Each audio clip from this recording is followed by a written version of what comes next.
Kamala Harris and her rival Donald Trump are both eyeing Arab Americans' votes in swing seat Michigan. Harris insisted it was time to end suffering in the Middle East, while Donald Trump visited one of nation's only Muslim-majority cities on Friday as the dueling presidential contenders fought for a small but pivotal bloc of Arab American voters.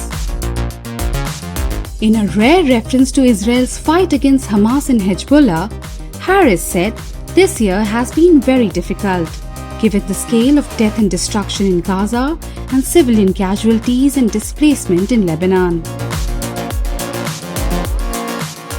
She even mentioned the death of Hamas chief. And I am very proud to have the support of Arab American leaders like Wayne County Deputy Executive Assad Turfi,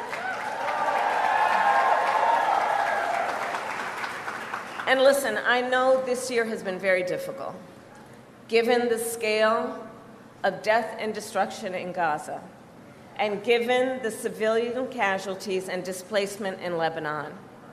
It is devastating, and now Sinwar's death can and must be a turning point.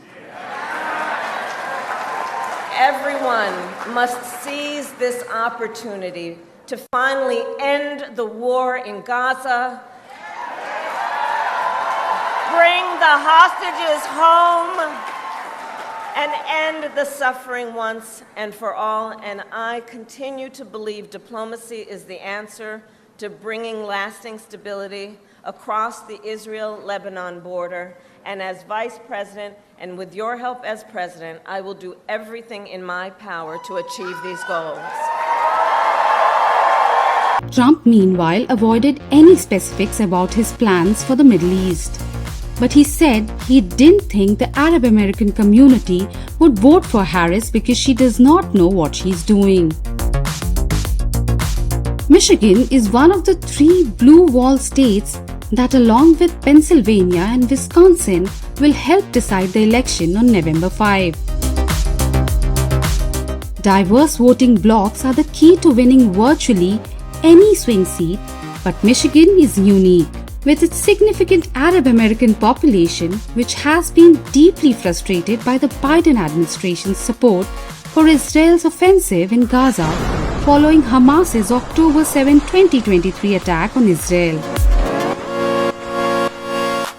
Trump, who instituted a travel ban targeting Muslim countries while in office, has vowed to expand the ban to include refugees from Gaza if elected again, but is now trying to capitalize on communities' frustration with the Democratic administration, despite his well-documented history of hostile rhetoric and policies. There were modest signs on Friday that he may be making progress. The Republican nominee visited a new campaign office in Hamtramck, one of country's only Muslim-majority cities, and was joined by the mayor, Amir Ghalib, a Democrat who has endorsed Trump.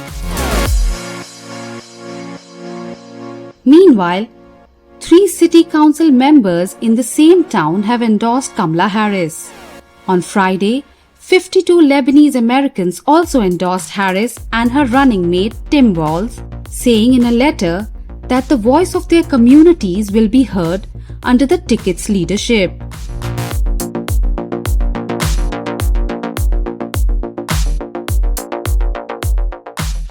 Times of India videos, your daily dose of India and the world. Global news, different views, and sharp analysis. Pressure of expectation from your fans, your supporters. That has often served as a backdrop for several Bollywood. You're not a brute majority anymore if you individually take out play, right? Making sense of global conflicts. Tracking the new emerging world order. Strike on Israeli military bases. A multi-pronged. To stay out of harm's way as Israel started bombing targets across. Understanding changing alliances in a polarized world. Tune into TOI videos for all this and more. Click on the bell icon to subscribe and never miss an update.